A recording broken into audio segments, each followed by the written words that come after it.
Gloire à Dieu. Mes frères et sœurs, je vous salue dans le précieux et glorieux nom de notre Seigneur Jésus-Christ. C'est une réelle joie pour moi et un honneur de prendre la parole et de la partager avec chacun d'entre vous. Le terme message là aujourd'hui est la dispensation.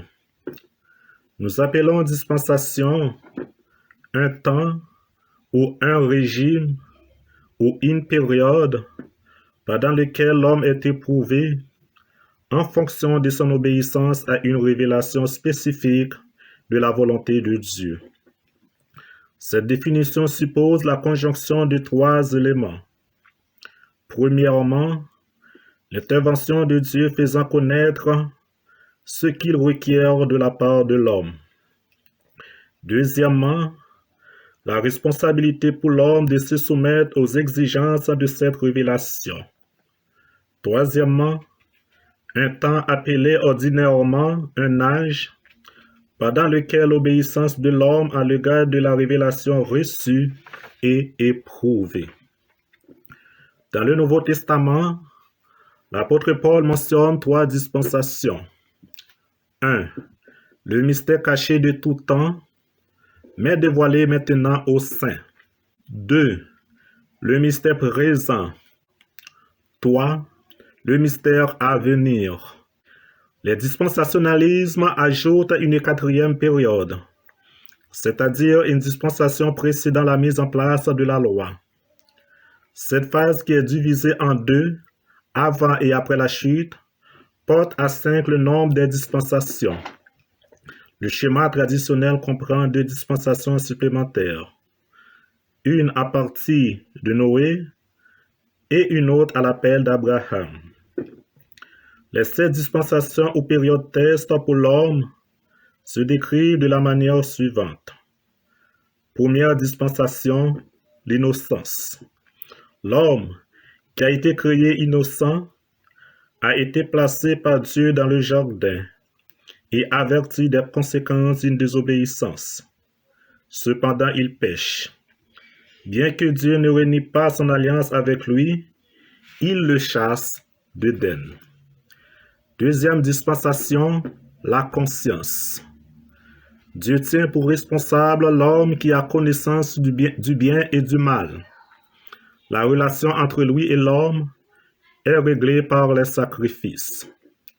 L'homme pêche à nouveau et tombe sous le jugement du déluge. Troisième dispensation, le gouvernement humain. Après le déluge, Dieu confie l'administration du monde à l'homme, mais celui-ci faillit de nouveau. Le peuple d'Israël est châtié et Dieu confie les rênes du gouvernement du monde à des dirigeants païens. Cette dispensation prendra fin à la seconde venue de Jésus-Christ. Elle superpose donc aux 3 dispensations suivantes. Quatrième dispensation, la promesse. Elle se tend de l'appel d'Abraham au don de la loi au Sinaï. Cinquième dispensation, la loi. Cette période se déroule du Sinaï au Calvaire. Durant cette phase, Israël est appelé à reconnaître le Messie en Jésus. La vie est réglée par la loi de Moïse. Sixième dispensation, la grâce.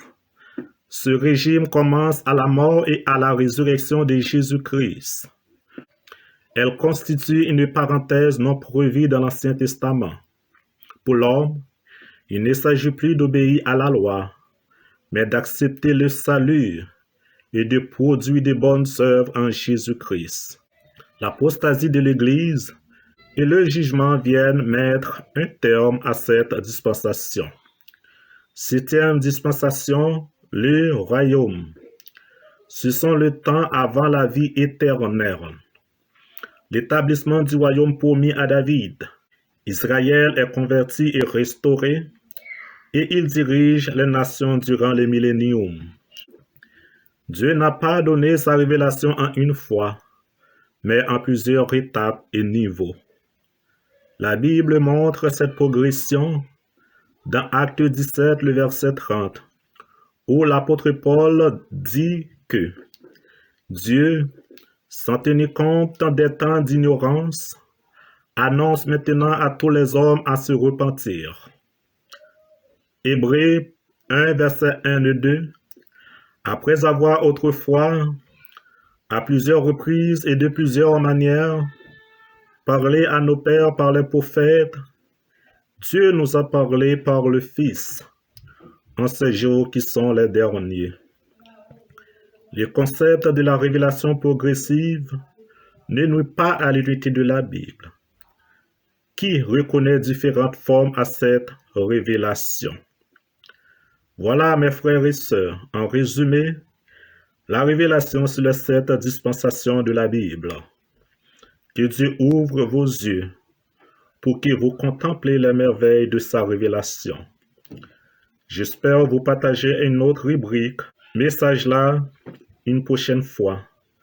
Merci et que la paix de Dieu, le Père du Seigneur Jésus-Christ, repose sur vous. À la prochaine.